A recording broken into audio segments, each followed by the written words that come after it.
Violência sexual, um aumento assustador no Brasil. É sobre isso que vamos falar agora no Comunhão Entrevista.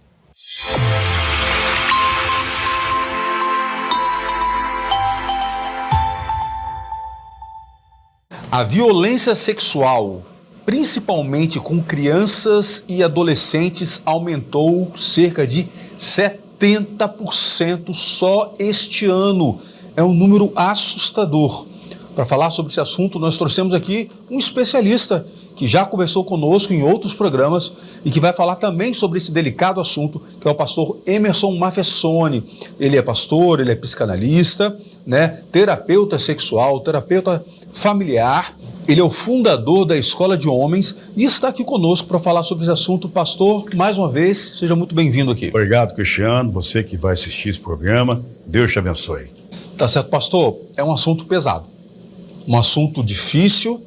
Quem está nos assistindo nesse momento, principalmente quem é pai, mãe, avô, avó, tio, tia, falar de violência sexual, da violência familiar, é muito difícil. Eu gostaria primeiro que o senhor desse um parâmetro geral sobre os novos dados que saíram agora. 74 mil estupros no ano de 2022, segundo o último censo da violência, na verdade. E é uma tendência de aumentar, inclusive, né? Quanto mais ocioso for o homem, mais em perigo ele vai estar. O maior inimigo do homem é o ócio. O segundo maior inimigo do indivíduo, do homem, é a pornografia.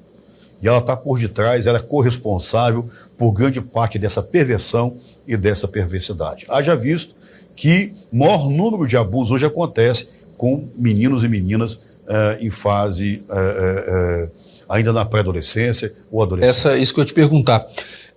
Por que aumentou tanto, na sua visão, por que aumentou tanto o número dessa violência sexual, o senhor acredita? Quanto mais perverso for a mente do indivíduo, mais perversidade ele vai praticar.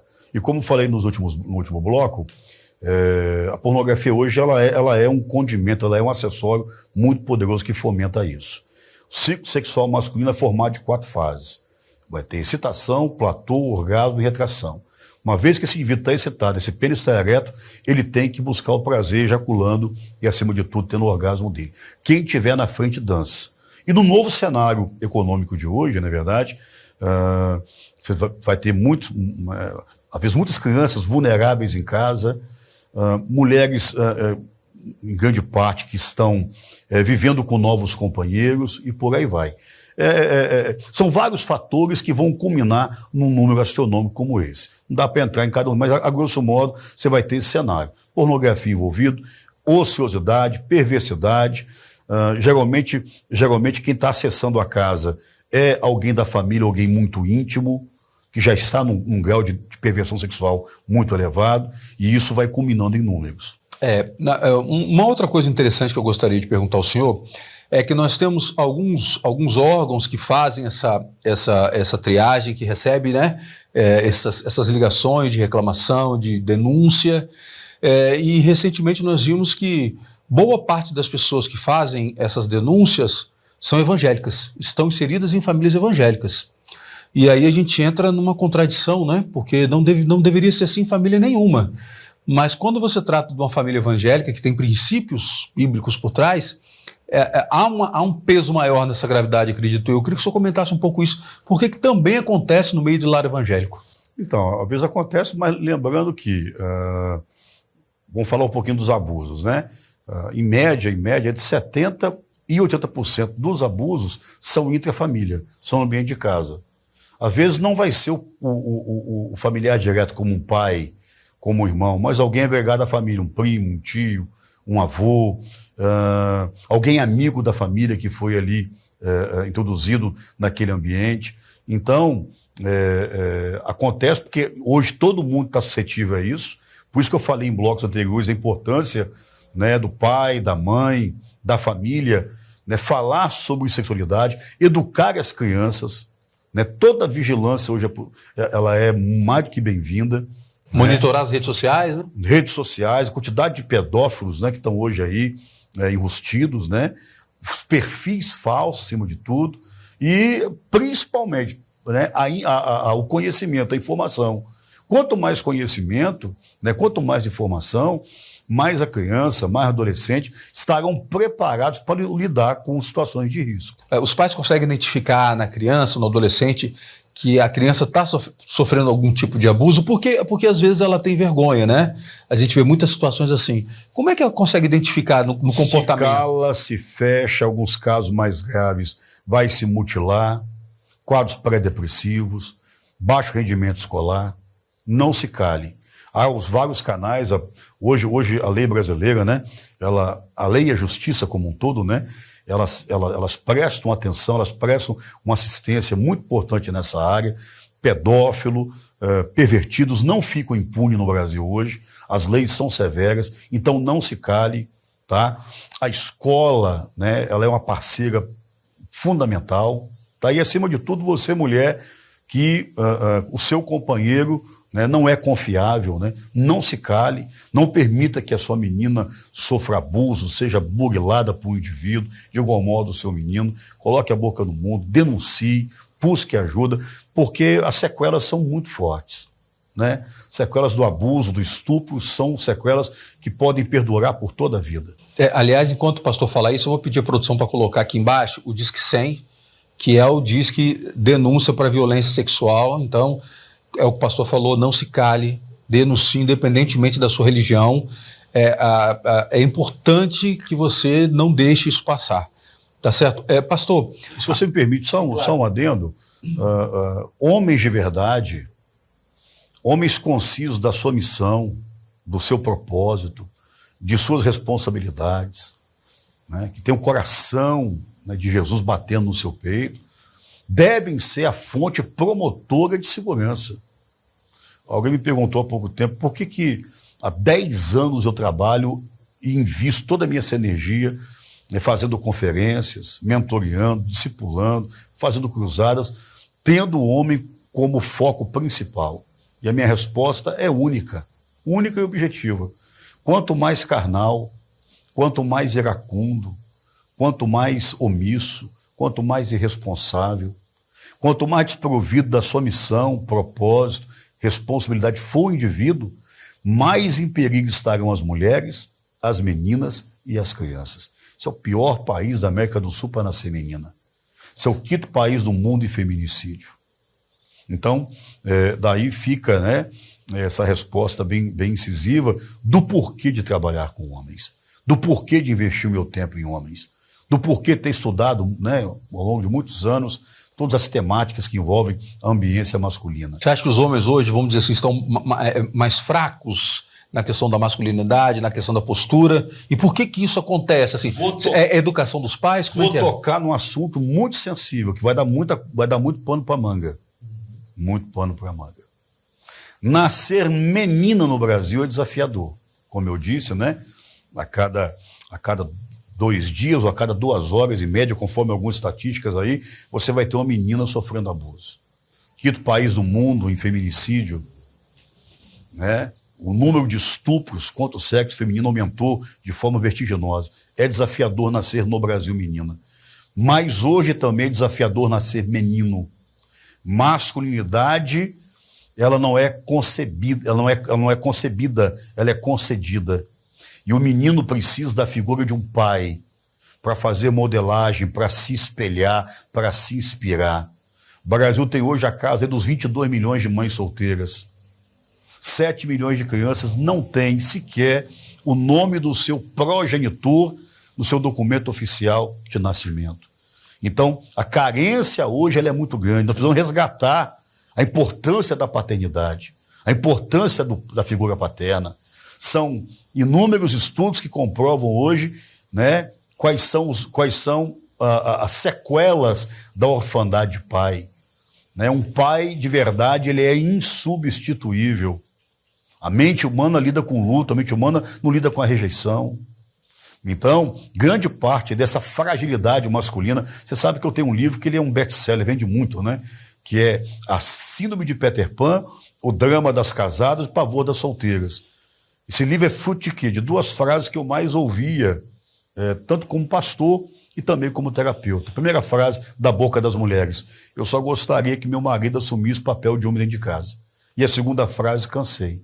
Qual é a média do homem brasileiro amadurecer? Depois de 45. Está escrito lá em Oséias 4, versículo 11, sexo, vinho novo, vinho velho, retarda amadurecimento.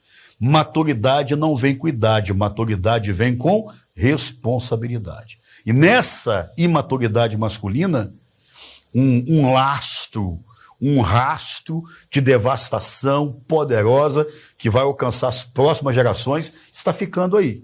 22 milhões de mães solteiras, 7 milhões de crianças que não têm o nome do pai no próprio documento oficial de nascimento. Você vai ter aí, né, nessa brincadeira, a grosso modo, né, milhões e milhões de meninos criados sem a figura, sem a presença. Porque pai não é só pagar conta. Pai envolve presença. Crianças preferem mais a presença do que o presente paterno. Né? Pai envolve proteção, pai envolve direção, pai envolve limites. Estou aqui no Espírito Santo, não tem uma semana que eu li uma estatística que me assustou. O Espírito Santo tinha 743 adolescentes e jovens reclusos. 95% deles do sexo masculino. Brasil tem 850 mil presos. Em média, 800 mil são do sexo masculino, apenas 5% são feminino. Você vê o staff de violência doméstica hoje, você falou sobre mulheres evangélicas, 40% das mulheres hoje que sofrem violência doméstica, elas são evangélicas. Então, quanto mais desprovido, e em alguns nichos, em alguns canais, em algumas esferas hoje da nossa sociedade, falar sobre homem, falar sobre hombridade, falar sobre papel masculino, falar sobre responsabilidade, é quase chamar para briga. Agora a pergunta que eu faço, qual sociedade nós teremos? Com um homem infantilizado, com um homem amedrontado, com um homem com problemas emocionais crônicos, está vindo agora em setembro, o dito setembro amarelo, de cada 10 mortos por suicídio, 8 são de homens. 99% dos andarilhos são homens. 80% quem mora embaixo de marquise, morador de rua, é do sexo masculino. Tá? Então, é algo a se pensar. Né? As mulheres, meritosamente, né? Sou casado com uma rainha, quase 31 anos, a minha esposa Elizabeth Manfessoni, e eu celebro as qualidades, celebro a potencialidade. A mulher de Provérbios 31, ela é uma mulher pujante, é uma mulher inspiradora. Tá? Ela não é uma mulher, né, desprovida de graça, não. Pelo contrário, é uma mulher que faz a diferença. E as mulheres hoje no Brasil têm alcançado meritosamente seu espaço e nós estamos aqui para celebrar isso. 60% das vagas de curso superior, as mulheres estão ocupando. 40% das vagas de gerência, supervisão, direção, as mulheres estão ocupando por mérito. Agora, a pergunta que eu te faço, e os homens? É vantajoso, né? É salutar? Aonde é que isso vai dar? Falei no bloco anterior, o maior inimigo do homem é o ócio. Quantidade de homens aí hoje no ócio, desempregados, sem direção. E qual que seria o papel da igreja nesse processo? A igreja pode ajudar de alguma forma nesse processo? Claro que pode. A igreja trabalha com princípios. Estou falando para famílias aqui. Ó. Em uma casa em que homem não é homem, mulher não é mulher, marido não é marido, esposo não é esposa, pai não é pai, mãe não é mãe, filho não é filho, você não tem uma família. Você tem um reino de cabeça para baixo. Tá? Então a palavra de Deus, ela é tremenda. A palavra de Deus, ela nos traz princípios e norteia a nossa vida e nossa conduta. Qual é a esposa que não quer o marido que a ame, que a proteja, que seja um pai presente, seja parceiro? Qual é o marido que não quer uma esposa que o ame, seja mãe, que o honre? Tá? Desde que a lei do divórcio no Brasil foi instituída, julho de 1977, de cada 3 casamentos, um terminou em divórcio. Rui Barbosa, jurista, escritor. E a tendência é que esse número aumente, né? Escritor. Passa a ser contratos, né? Dizia o seguinte, Rui Barbosa: a pátria é a família amplificada. Família nuclear tradicional, né? Ela hoje, em números percentuais, é em menor número no Brasil. São 49%. A visão de Rui Barbosa ela é correta. O que é a pátria? Nada mais que as famílias. As famílias de forma amplificada. Então, desde que a lei de divórcio no Brasil foi instituída, de cada 3 casamentos, um terminou em divórcio. De todos os divórcios que tem filho, 78% deles, as crianças ficam com a mãe.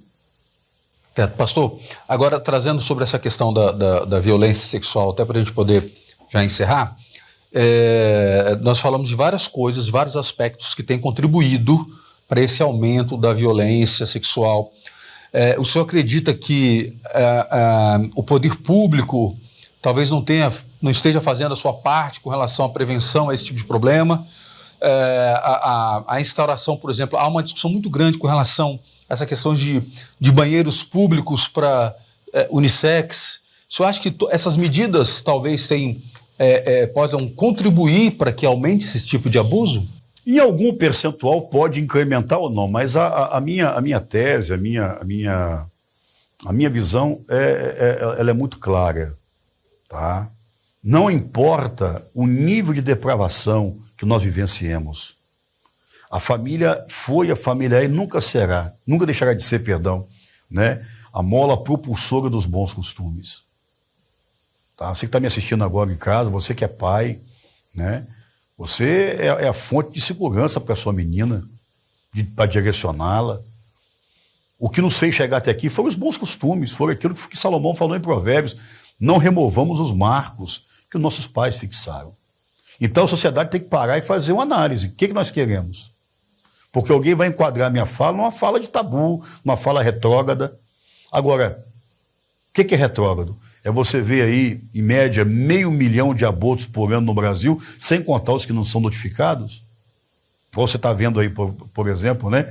A maior parte dos abusos hoje acontecem entre 0 e 13 anos de idade e 78% deles é menina. É o sexo feminino, né, que está aí na berlinda. Então, a família tem que se voltar para Deus. Uma palavra para você que está aqui hoje. Eu não sei qual a situação do seu casamento. Não sei quais são as lutas, né, que você tem enfrentado. Por certo, alguém vai nos assistir que já até desistiu da própria família. Nunca se esqueça do milagre de João, capítulo 2, em que Jesus fez o milagre em um casamento. E esse casamento, propriamente dito, foi todo planejado. Às vezes você planeja, e mesmo assim não sai da forma que você está imaginando. Agora, a grande verdade é que Jesus ele fez lá e faz hoje ainda. Então se volte para Deus, é tempo de se voltar para Deus. Estamos vivendo os últimos dias da igreja na Terra. Eu posso vir aqui com N informações, com teorias científicas, comportamentais, enfim, mas nós sabemos que, segundo a palavra de Deus, cada vez mais o ser humano, né, o aspecto humano vai de mal a pior. Né? Deus nos entregou as paixões infames. Romanos 1 fala sobre isso. Então se volte para Deus, né? Coloque o Senhor como, né, de fato, Salmo 127. Se o Senhor não edificar a casa e vão trabalhos que edificam, se volte para Deus. Você que porventura, né, conduz sua casa, você é uma família monoparental hoje, né, é uma família que não tem a figura de um homem, de um marido, de um pai. Você, mãe, precisa, pegue os seus meninos. A palavra de Deus ela tem essa valia. Nada está perdido. Eu digo nas minhas pregações, nunca diga para uma pessoa que saiu de casa ou está buscando a Deus que para o problema dela, para a demanda dela, não tem jeito mais. E eu quero profetizar na tua vida que esse programa vai ser bênção para você. Nós só falamos em números até agora e falamos em estatísticas, né? Mas eu quero liberar uma palavra de fé para a tua vida. Lucas 1, 37. Para Deus nada é impossível. Traga Deus para a tua casa, traga Deus para a tua família, traga os princípios da palavra para a tua casa. E eu tenho certeza plena, como eu tenho vivido isso. Deus vai abençoar a sua casa, vai restaurar a sua família, vai abençoar seus filhos, porque isso está no coração de Deus. Deixa isso aí. Amém. Pastor, mais uma vez, muito obrigado por ter participado conosco aqui. Se você gostou desse tema, nós temos 2 outros programas que o pastor gravou conosco. Você pode conferir nos links abaixo e você vai lá, clica, assiste. Tem muito assunto interessante para você ver, curtir, clicar, comentar, compartilhar, para que outras pessoas também possam ser abençoadas por essa mensagem, tá certo? Pode deixar um recadinho final? Claro, pastor. Você que quer levar a escola de homens, quer levar o pastor na sua igreja, para uma conferência, né, para homens ou para casais, PR Emerson.oficial, escola de homens.oficial, meu Instagram, vai ser muito bom poder servir a Jesus e abençoar seu ministério. Tá aí o endereço na tela também para você poder acompanhar, tá certo? Muito obrigado e até o próximo Comunhão Entrevista.